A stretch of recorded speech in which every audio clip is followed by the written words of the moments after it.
Dito sa Papa Dudut Stories, ikaw ay hindi nag-iisa.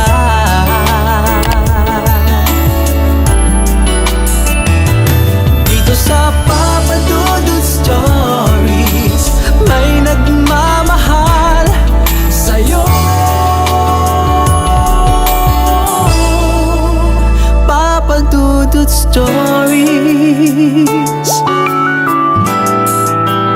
Papa Dudut Stories.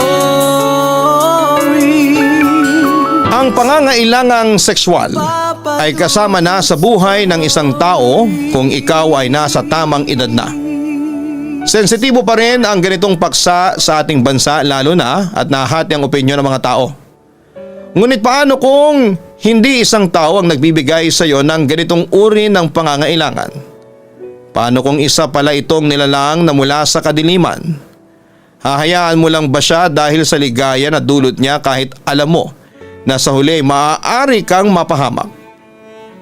Dear Papa Dudut, itago niyo na lamang po ako sa pangalan na Hope. Sa ngayon ay 30 years old na ako at nagtatrabaho sa ibang bansa. Pero itong kwentong isishare ko ay nangyari at nagsimula ilang taon na ang nakakaraan. Until now ay hindi pa rin ako makapaniwala na nangyari yon sa akin. Actually hanggang ngayon ay nangyayari pa rin sa akin yon, Papa Dudut. Kaya hindi pa rin nawawala ang takot ko na baka isang araw ay kung ano na ang mangyari sa akin. Naisipan ko na lamang na ibahagi ang aking kwento para kahit papaano ay gumaan ang aking dinadala. Tatlo kaming magkakapatid at puro kami mga babae. Pangalawa ako. Pinalaki kami ng mga magulang namin na makadiyos at palagi nilang pinapaalala na huwag naming ibibigay ang aming virginity sa isang lalaki kung hindi pa namin ito asawa. Sagrado daw ang katawan ng tao. Dapat daw ay malinis kami kapag humarap kami sa simbahan sa araw ng aming kasal. Kapag nasa bahay ay mainhin ako. Ipinapakita ko sa mama at papa ko ang version ko na gusto nilang makita. Hindi ako makabasag ng pinggan. Pero kapag wala ako sa bahay ay nasa school ako ay doon ko inilalabas ang totoong ako. Maingay ako at may mga kaibigan na mga lalaki. High school pa lamang ako noon pero meron na akong boyfriend na hindi alam ng pamilya ko. Kapag nalaman kasi nila ay magagalit ang mama at ang papa ko sa akin. Feeling ko kasi dati ay nasasakal ako sa mga rules sa bahay namin. Kaya kapag wala ako roon ay talagang kumakawala ako. Ginagawa ko ang mga gusto ko na hindi ko nagagawa kapag nakatingin sina mama at papa.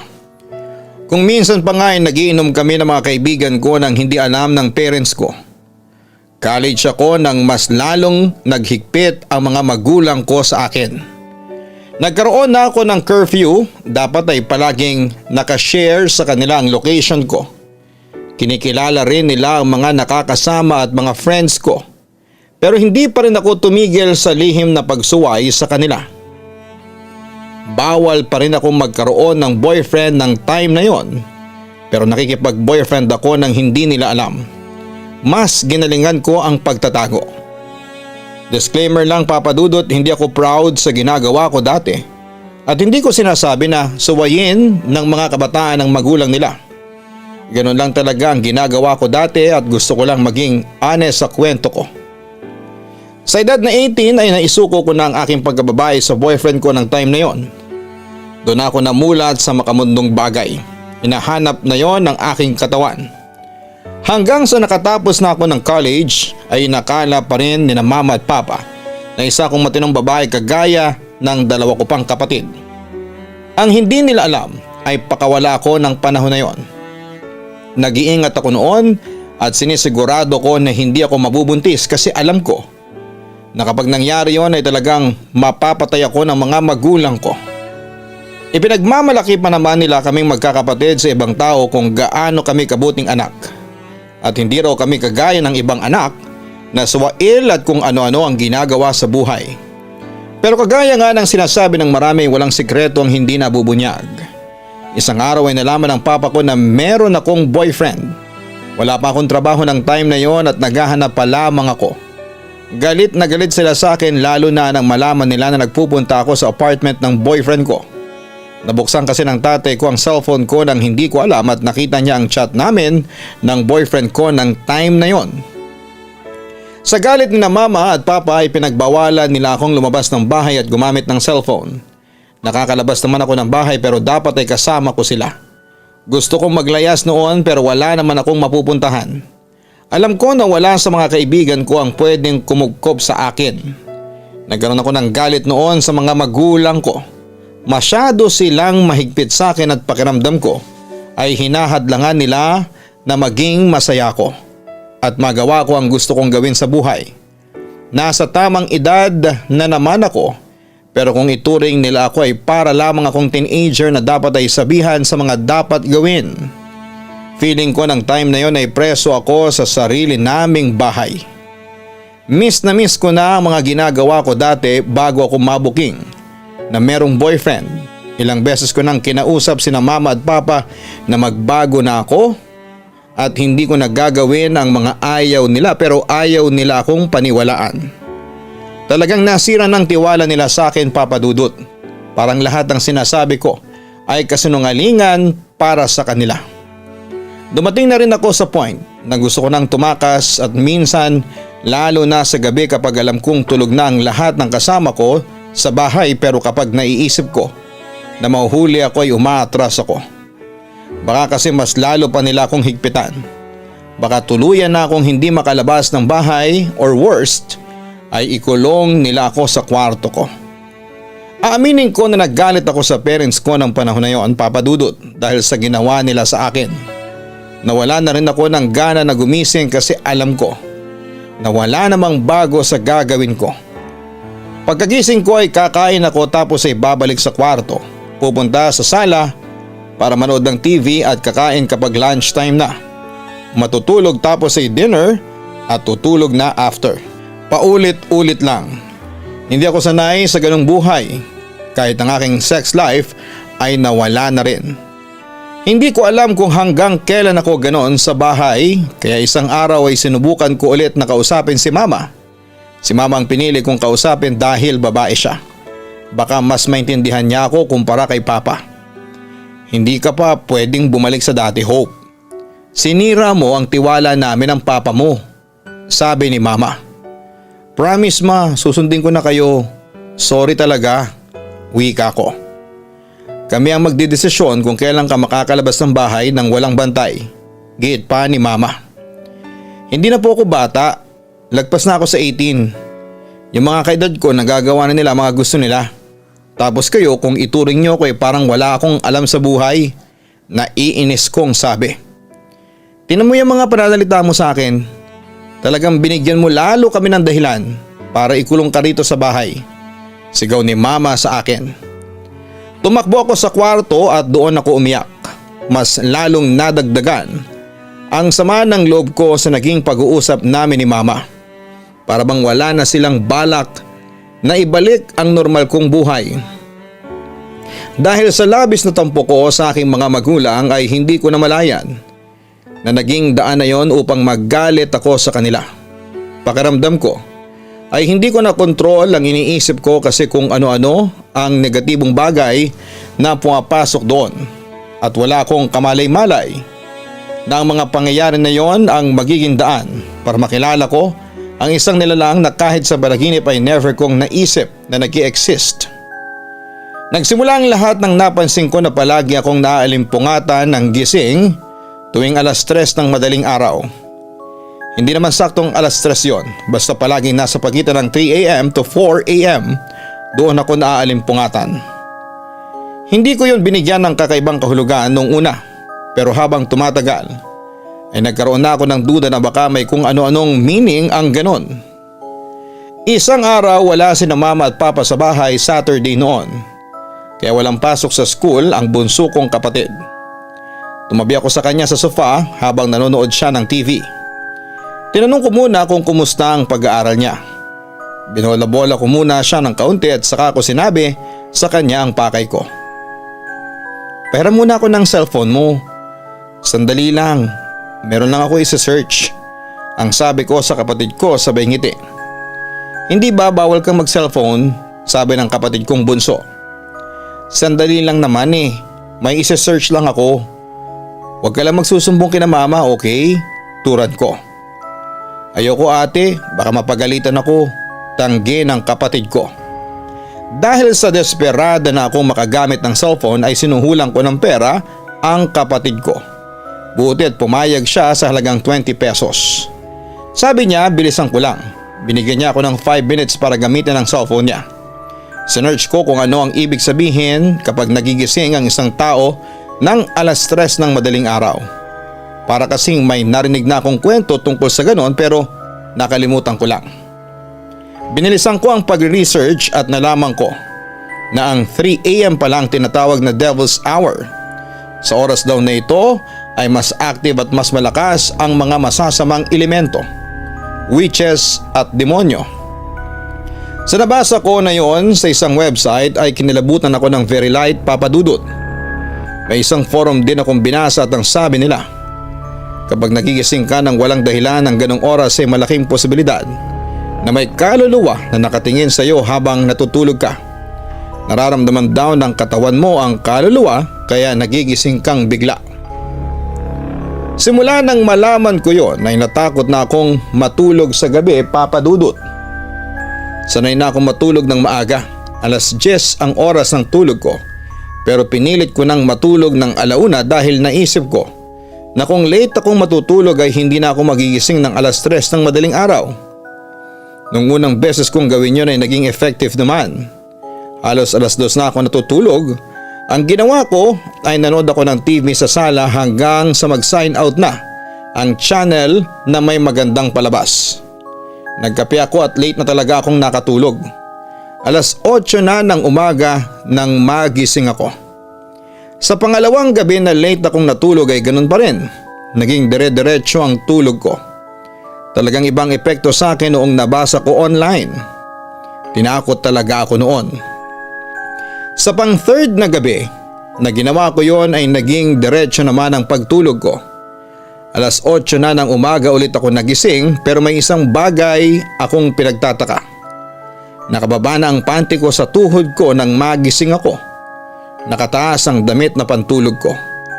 Manipis na oversized t-shirt ang sinusuot ko kapag natutulog ako kasi napipreskuhan ako sa ganon.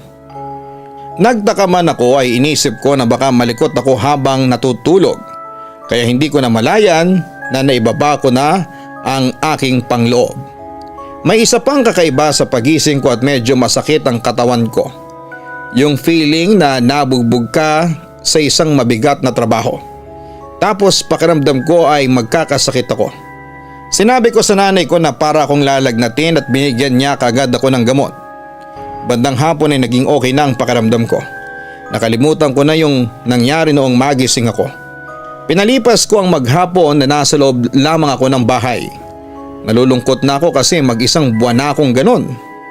Naisip ko rin na kung hindi sana nalaman ng mga magulang ko ang pagkakaroon ko ng boyfriend ay malamang ay nagagawa ko pa rin ang mga gusto ko. Nagkatrabaho na siguro ako at nagpupunta sa mga lugar na gusto kong puntahan. Hindi man lang ako nakapagpaalam sa boyfriend ko at alam ko na nagtataka siya kung bakit hindi ko na siya kinokontak. Inisip ko rin na baka nakahanap na siya ng iba kasi parang lumabas na iniwanan ko siya sa ere. Kahit ang totoo ay bigla na lamang akong inalisan ng mga magulang ko ng cellphone. Inabot na ng 2 buwan na wala akong cellphone. Nasanay na ako na matulog ng late para maging tuloy-tuloy ang aking tulog. At hindi na ako magigising ng 3:00 ng madaling araw. Hindi na rin naulit yung nagising ako na nakababa na ang aking panloob. Kaya hindi ko talaga yon binigyan ng kung anong kahulugan dati. Ang buong akala ko ay habang buhay ng ganon ang buhay ko. Akala ko ay forever na akong nakakulong sa bahay namin. Kaya naman sobrang saya ko ng isang umaga habang kumakain kami ng pamilya ko ay ibinalik na ni Papa ang aking cellphone. Bakit po ninyo binabalik ang cellphone ko? Ang nagtatakang tanong ko kay Papa. Ayaw mo ba? Pwede mo nang gamitin yan, tanong pa ni Papa.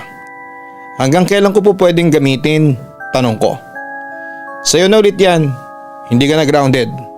Pwede ka nang lumabas ulit sa bahay. Mag-apply ka ng trabaho kung gusto mo. Pwede mo nang gawin ulit ang mga normal mong ginagawa pero alam mo na mga hindi mo dapat gawin. Tugon pa ni Papa. Natawa rin ako nang sabihin ni Mama na na-realize nila na masyado silang naghihigpit sa aming magkakapatid. Pinayagan na rin nila akong magka-boyfriend pero dapat ay ipapakilala ko sa kanila at hindi yung sinesekreto ko. Gusto ko sanang sabihin na kaya hindi ko sinabi sa kanila na may jowa na ako ay dahil natatakot ako sa kanila. Pero hindi ko na yon sinabi at baka magalit sila sa akin at magbago pa ang isip nila. Nag-promise ako sa mga magulang ko na hindi ko na sila bibiguin. At sa pagkakataon na yon ay magiging open na ako sa kanila.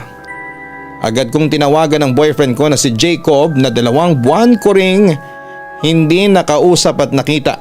Kaya lang ay hindi ko na makontak ang number niya. Hindi ko alam kung nagpalit ba siya ng number o baka naka-off ang phone niya. Ang ginawa ko ay chinek ko ang social media account niya at nadurog ang puso ko sa mga nakita ko. Nalaman ko na based sa mga post at profile picture ni Jacob na meron na siyang bagong girlfriend. Ang dami nilang pictures na magkasama sila. Aaminin ko na mas maganda rin yung babae kumpara sa akin. Umiyak ako kasi pinagpalit na pala ako ni Jacob. Ngunit hindi ko rin siya sinisi, Papa Dudut. 2 months akong walang paramdam sa kanya. Siguro ay inisip niya na ginost ko siya kaya naghanap na lamang siya ng iba. Hindi ko na chinat pa si Jacob at tinanong kung bakit siya naghanap ng iba. Umiwas na ako sa drama kahit sobra akong nasaktan ng panahon na yon. Hinayaan ko na lamang si Jacob na maging masaya sa bago niyang girlfriend, Papa Dudut. Sobra akong naapektuhan kaya kahit pwede na akong lumabas ng bahay ay nawala na ako ng gana na gawin yon. Ang nangyari tuloy ay palagi akong nakakulong sa aking kwarto. Doon ako umiiyak kasi ayokong ipakita sa pamilya ko ang pinagdaraanan ko. Nagtataka nga sina Mama at Papa kung bakit hindi ako lumalabas ng bahay. Gayong pinayagan na nila ako. Ang sinabi ko ay mas nagustuhan ko na ang nasa bahay lamang ako. Sinabi ko rin na saka na ako mag-a-apply ng trabaho pero nagkunwari ako na sa online ako nag-apply para hindi nila isipin na wala akong ginagawa. Bali ng time na yon ay late pa rin akong natutulog. Sinisigurado ko na bago mag 2:00 ng madaling araw ay tulog na ako. Isang madaling araw ay nalimpungatan ako dahil may nararamdaman akong kamay na humahaplos sa legs ko. Mainit yung palad kaya akala ko ay may nakapasok na ibang tao sa aking kwarto. Nagmamadali kong tumayo upang buksan ang ilaw. Wala akong nakitang ibang tao, Papa Dudut, pero pansin ko na sobrang lamig ng aking kwarto. Kakaibang lamig na parang tumatagos hanggang sa buto. Nagtaasan ang balahibo ko at nang napatingin ako sa digital clock ay eksakto 3:00 ng madaling araw ang oras. Mas lalo tuloy ako natakot dahil naalala ko yung nabasa ko noong nag-research ako tungkol sa oras na yon. Pinatay ko na ulit ang ilaw bago ako bumalik sa pagkakahiga. Nakatulog naman kagad ako dahil sa inaantok pa talaga ako. Wala pang 2 oras simula nang nakatulog ako. Nang mag-uumaga na ay lumabas ako ng kwarto at sumabay na ako ng almusal sa pamilya ko. Nang tumayo ako para kumuha ng tubig sa ref ay napatingin si Mama sa akin. Napansin ko na parang hindi may pintang mukha niya. Kaya tinanong ko siya kung meron bang problema. Na paano yung pasa mo sa hita? Tanong ni Mama. Hindi agad ako nakasagot. Tiningnan ko ang hita ko at may nakita akong malaking pasa roon.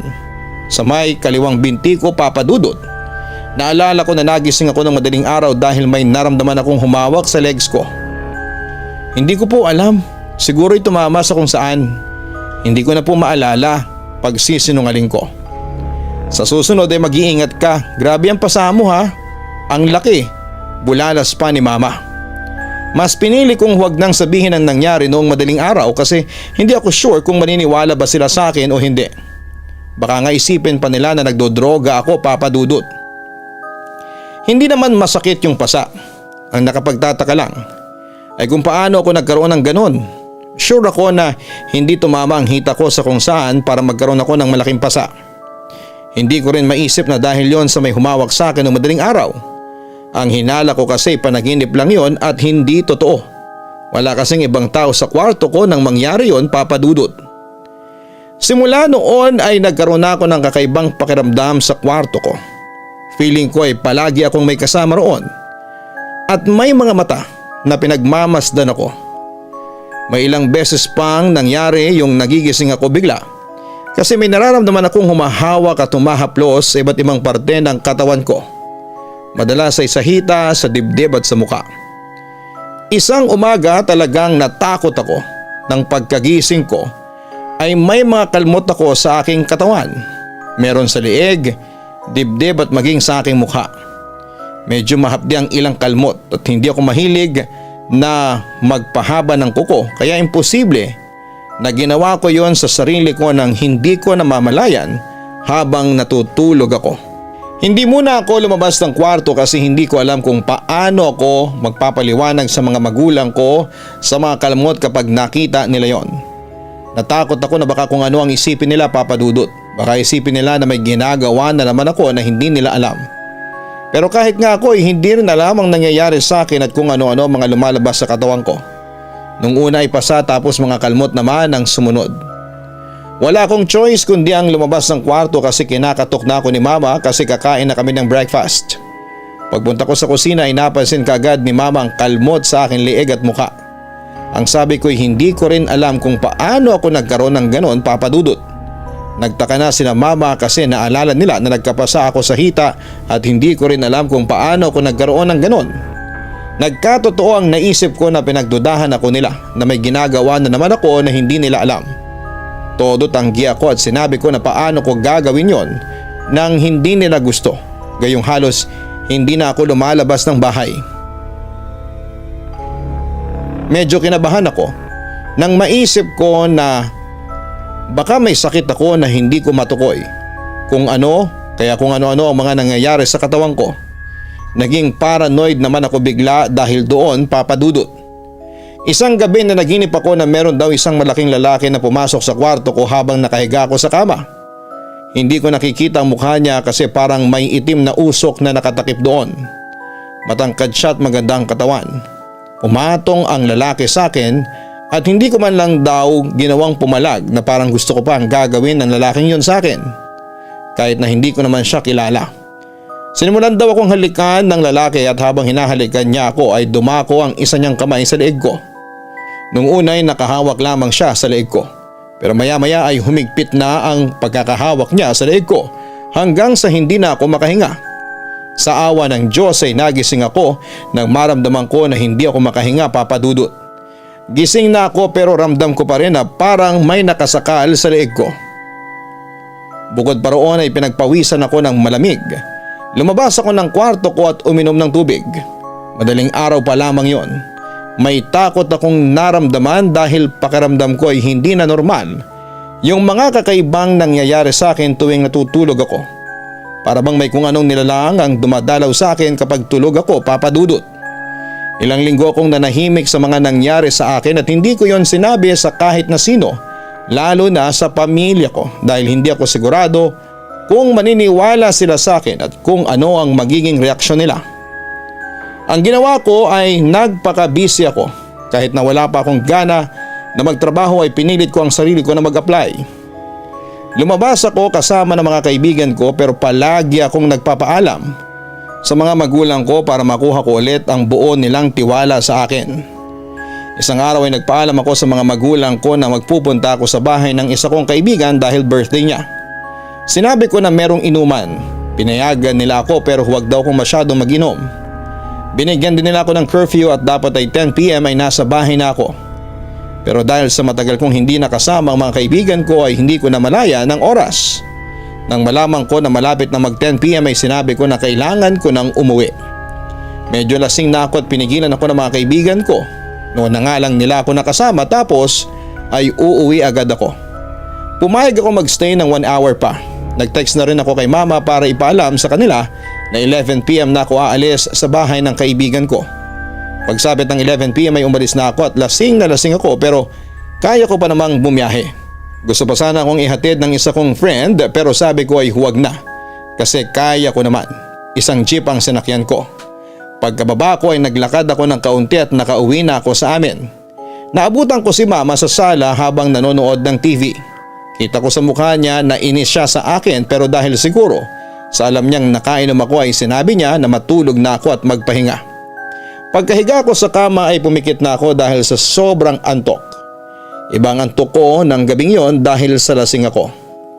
Hindi na ako nagpalit ng damit dahil ang tanging gusto kong gawin ay ang matulog na. Hindi kasi ako sanay na mag-inom kaya hindi ako gaanong katagal nag-inom ay tinamaan ako ng espiritu ng alak. Habang natutulog ako ay naalimpungatan ako. Sandali lang akong nagmulat ng mata pero pumikit din kaagad ako. Medyo nakatulog na ako nang may naramdaman akong mainit na hininga sa aking mukha. Para bang may isang tao na sobrang lapit na mukha niya sa mukha ko tapos ay humihinga siya ng malakas.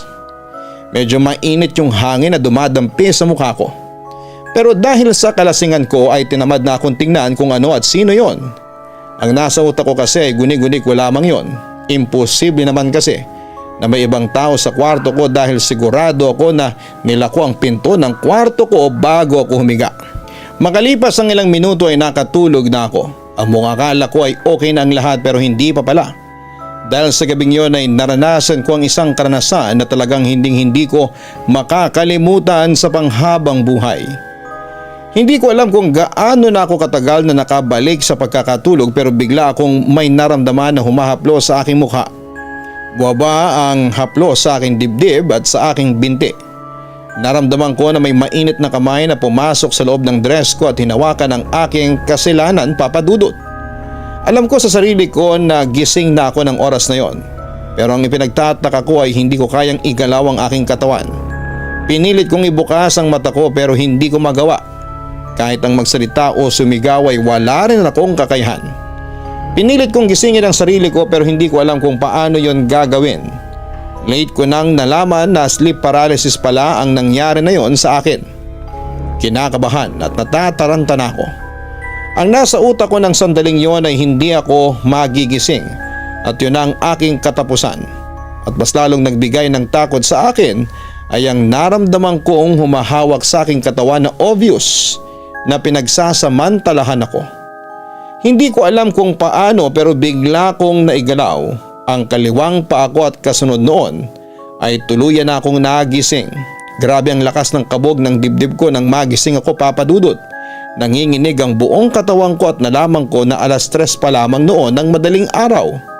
Lumabas ako ng kwarto sa sobrang takot ko at pakiramdam ko talaga ay meron akong kasama roon na hindi ko nakikita. Napakabigat ng pakiramdam ko at nararamdaman ko pa rin ang mga haplo sa buong katawan ko. Nagpunta ako sa banyo at naligo ako para mawala ang pakiramdam na yon. Pagkatapos kong maligo ay hindi na ako bumalik pa sa kwarto ko at doon ako nagstay sa may sala. Sa sofa ako humiga. Naiiyak ako pero pinigilan ko ang sarili kong umiyak. Hindi ko na namalayan na nagawa ko ng nakatulog sa sofa, Papa Dudut. Sa sobrang antok ko siguro kaya yon nangyari. Nagising na lamang ako nang gisingan ako ng nanay ko. Hope, bakit diyan ka natutulog? Hindi ba pumasok ka na sa kwarto kagabi? Ang nagtatakang tanong pa ni Mama sa akin. Ang init po kasi sa kwarto ko, Ma, kaya hindi na po ako natulog. Pagsisinungaling ko. May aircon naman sa kwarto mo.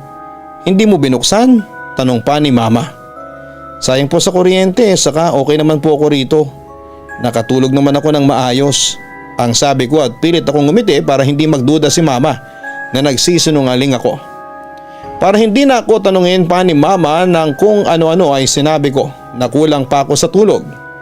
Lumipat na ako sa kwarto ko para ituloy ang aking pagtulog, Papa Dudut. Tiwala na ako na wala nang mangyayaring kababalaghan kasi umaga na. Pero kahit inaantok pa ako ay hindi na ako nakatulog.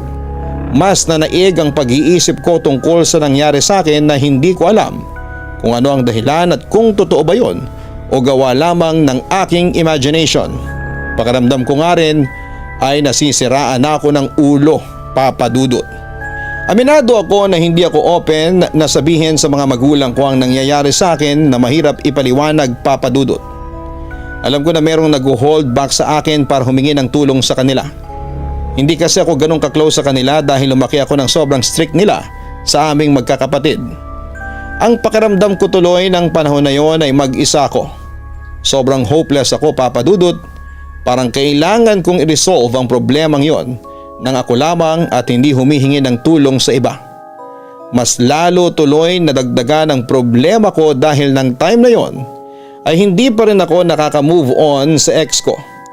Nasasaktan pa rin ako na ipinagpalit niya ako sa ibang babae kasi matagal akong hindi nagparamdam sa kanya.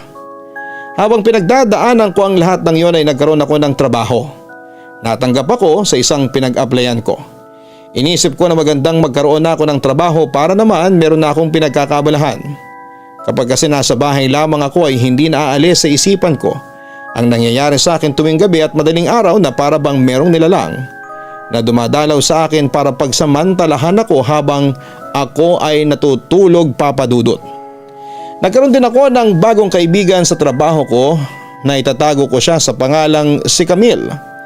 Nagustuhan ko ang ugali ni Camille dahil masayahin siya. Kapag siya ang kausap at kasama ko ay nakakalimutan ko ang pinagdadaanan ko dahil tawa lang ako ng tawa sa kanya, Papa Dudut. Yun nga lang, kapag umuwi ako sa bahay namin ay bumabalik na naman sa kamalayan ko ang problema ko. Natatakot pa rin akong matulog kasi may pangamba ako na may mangyayari na naman. Mangyayari na naman yung mga may dumadalaw sa akin habang tulog ako, Papa Dudut. At ng time na yun ay patuloy pa rin ang mga nakakakilabot na pangyayari sa buhay ko habang natutulog ako. Nakakalungkot lang na alam naman nating lahat na ang pagtulog ay ang escape natin sa reality. Dito tayo nakakapagpahinga upang makapag-ipon ng lakas para sa pagharap ng hamon sa buhay. Pero ibang nangyari sa akin at hindi ako nakaka-feel ng kapayapaan kundi ay takot pa ang naramdaman ko sa tuwing matutulog ako sa gabi. Isang desisyon ang naisip ko na maaaring solusyon sa aking pinagdadaanan, Papa Dudut. At yun ay ang umalis sa bahay namin. Ang hinala ko ay sa kwarto ko lang may something at kapag hindi na ako roon, natulog ay magiging safe na ako. Doon ako nag-decide na bumukod sa pamilya ko. Hindi naging madali na makumbinse ko sina mama at papa na maging independent ako. Pero nangako ako sa kanila na magpapakabait ako kahit wala ako sa bahay. Sinabi ko kay Camille ang plano ko at ang sabi niya ay gusto rin niya na umalis sa bahay nila para maging independent. Nagkasundo kaming dalawa na kami ay magkasama sa apartment. Magandang bagay din yon kasi ayoko naman talaga na totally ay mag-isa sa titirhan ko, Papa Dudut. Malaki ang pag-asa ko na sa ginawa kong pag-alis sa bahay namin ay magtatapos na ang problema ko. Gusto ko kasi talaga na magkaroon na ng tahimik na buhay at yung wala akong takot na nararamdaman. Lalo na at nagtatrabaho na ako. Gusto ko rin naman na makapagpahinga ng maayos kapag nasa bahay ako. Iisa lamang ang kwarto sa apartment na nakuha namin ni Camille, Papa Dudut. Walang problema yon sa aming dalawa dahil okay lang na magkasama kami sa isang kwarto. Bumili kami ng kama na pang-dalawa para kasya kami. Ang first week namin sa apartment na yon ay okay ang lahat. Napansin ko na hindi ako nagigising ng alas 3 ng madaling araw. Nawala din yung pakiramdam ko na meron akong kasama sa kwarto kapag mag-isa ako. Ang akala ko ay yun na talaga ang solusyon para hindi na ako magambala noong dumadalaw sa akin kapag natutulog ako. Pero nagkamali ako na magiging okay na ang lahat dahil mas lalo pa palang lalala ang sitwasyon, Papa Dudut. Isang araw parehas kaming walang pasok ni Camille, kumakain kami ng almusal nang may sabihin siya sa akin. Nagsasalita ka pala kapag natutulog ka, no? Turon pa ni Camille. Talaga? Hindi ko alam eh. Sabagay, paano ko malalaman tulog nga pala ako? Natatawa kong sabi. Saka umuungol ka pa. Gusto nga sana kitang gisingin kaya lang ayokong putulin ang tulog mo eh. Uwi ka pa ni Camille. Kailan pala yun? Kagabi lang? Tanong ko. Kagabi, saka simula nung lumipat tayo dito. Pero okay lang naman, kaya kong matulog kahit maingay ang paligid ko. Ang sabi ni Camille sabay ngiti sa akin. Kung kay Camille ay okay lang yon ay hindi sa akin, Papa Dudut. Sa nalaman kong yon ay parang bumalik ang takot ko sa nilalang na dumadalaw sa akin tuwing tulog ako. Naisip ko na baka hindi pa rin siya tumitigil pero hindi lang ako aware. Kaya inakala ko na okay na ang lahat. At doon na nga nagsimula ulit ang mga kababalaghan na nangyayari sa akin sa tuwing ako ay natutulog. Umalis noon si Camille dahil uuwi siya sa bahay nila. 2 araw kasi kaming walang pasok. Ako naman ay nag-decide na sa apartment na lamang ilalaan ang pagpapahinga at mahabang araw na wala akong trabaho. Nagpuyat ako at nakatulog na ako ng 2:00 ng madaling araw. Hindi pa siguro ako nakakatagal sa pagkakatulog nang may maramdaman akong humahawak sa aking pagkababae. Parang may kamay na nagpupumilit na ipasok yon sa loob ng aking panloob. Papadudot na ulit na naman yung alam kong gising na ako pero hindi ko magawang imulat ang mga mata ko. Medyo nahirapan akong makahinga dahil may mabigat na nakadagan sa ibabaw ko. Alam ko na isa yung tao. Maya-maya ay nagawa ko ng ibukas ang mga mata ko at nang hilakbot ako nang may makita akong anino ng isang lalaki sa ibabaw ko. Meron siyang mapupulang mga mata at na-realize ko na hindi siya tao dahil merong malaking sungay ang anino na yon, Papa Dudut. Naramdaman ko ang mga luhang pumapatak mula sa luha ko. Hindi pa rin ako makagalaw. Ipinikit ko ang aking mga mata at paulit-ulit kong dinasal sa utak ko ang Our Father hanggang sa nawala na yung nilalang na nasa ibabaw ko. Nang makagalaw na ako ay iyak ako ng iyak. Sa buong buhay ko ay noon lamang ako nakaramdam ng ganong katinding takot, Papa Dudut. Ang ginawa ko ay tinawagan ko ang nanay ko at sinabi ko na doon muna ako sa amin. Sinundo ako ni Papa sa apartment kahit madaling araw. Sa kwarto nila ni Mama ako natulog. Nang magumaga na saka ko ikinuwento sa kanila ang mga nangyayari sa akin. Ipinaalam ko na merong dumadalaw sa akin na nilalang kapag natutulog ako. Hindi ko naramdaman na hindi sila naniwala sa akin. Ang sabi ni Mama ay magpunta kami sa araw na yon sa isang simbahan na madalas nilang puntahan ni Papa. Sa simbahan na yon ay sinamahan ako ni Mama at Papa na magdasal. Pinag-pray over din ako ng pare na naroon, Papa Dudut. Kinausap ko si Camille at sinabi ko na babalik na ako sa amin.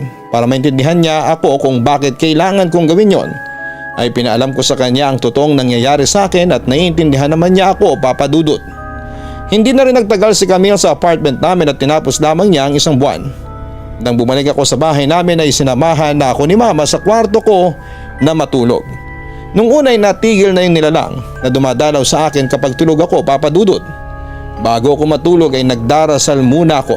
Tumagal na mahigit 1 taon na naging okay ang lahat kaya sinabi ko sa nanay ko na kaya ko nang matulog nang wala akong katabi o kasama.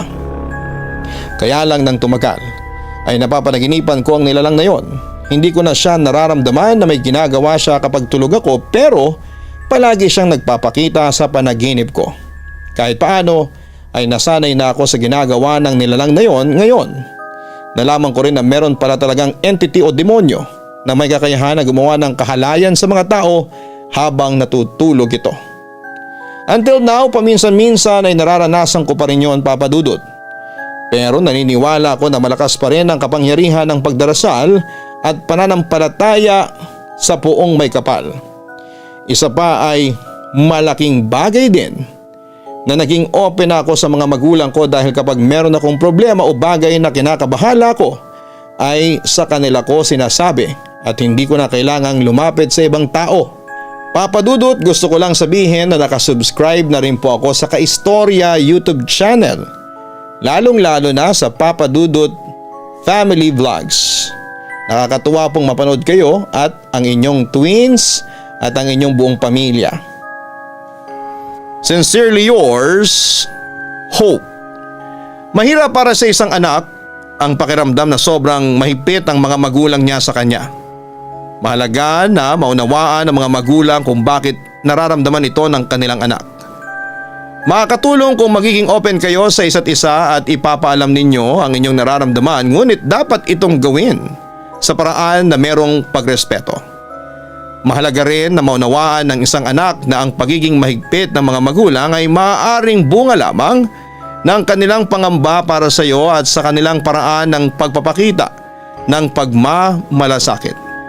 Subalit may mga oras na kailangan mo ring ipahayag ang iyong sariling pangangailangan at opinyon. Hanggang sa muli, ako po ang inyong si Papa Dudut. Huwag kalimutan na mag-like, mag-share at mag-subscribe. Maraming salamat po sa inyong lahat.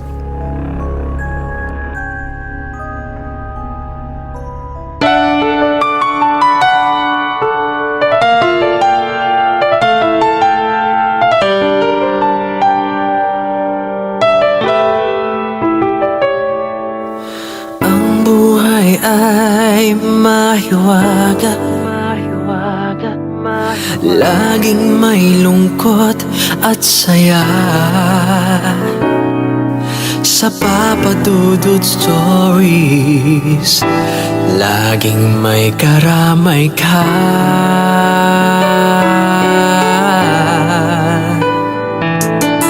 Mga problemang kaibigan, dito ay pakikinggan ka.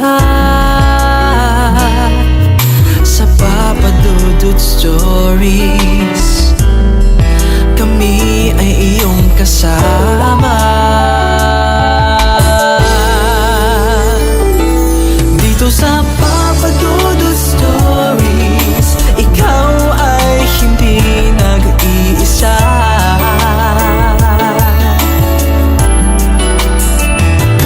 Dito sa Papa Dudut Stories, may nagmamahal sa'yo. Papa Dudut Stories, Papa Dudut Stories, Papa Dudut Stories. Hello mga ka-online, ako po ang inyong si Papa Dudut. Huwag kalimutan na mag-like, mag-share at mag-subscribe. Pindutin ang notification bell para mas maraming video ang mapanood ninyo. Maraming salamat po sa inyong walang sawang pagtitiwala.